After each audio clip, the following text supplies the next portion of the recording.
to see you. So we had 2 long readings today, so you probably think we don't need a homily, but we do. You know, there are 2 stories in the gospel this afternoon.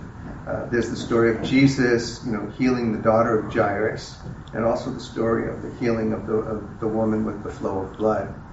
And the woman's condition would have, if we think about it, that would have left her on the margins of her community at that time. And she would have been considered ritually unclean, and she would not have been allowed to go to the synagogue.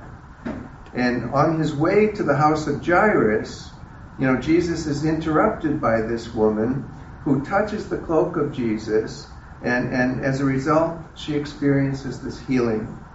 And although she's really, she tries to avoid being public with it. She simply wanted the most secretive and impersonal of contacts with him, the touching of Jesus' cloak.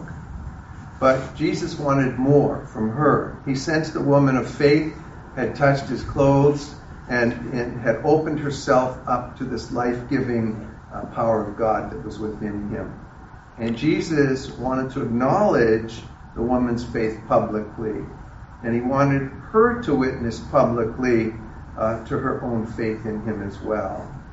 And when she comes forward to do so, Jesus assures the woman who had been excluded from the community because of her illness, he assures her that she belongs to that community. He calls her daughter, meaning that she was a daughter of Abraham just as everyone else was.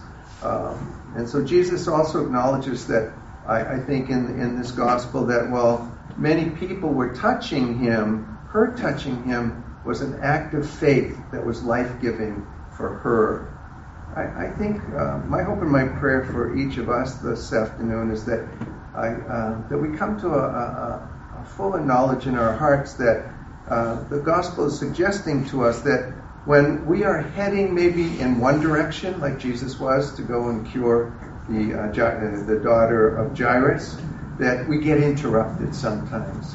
But with that interruption, we're delayed, but that interruption can be just as important as the original plan that we had going forward, and often could be an opportunity to allow God's healing presence to take place in a way that is beneficial for the person that interrupted us.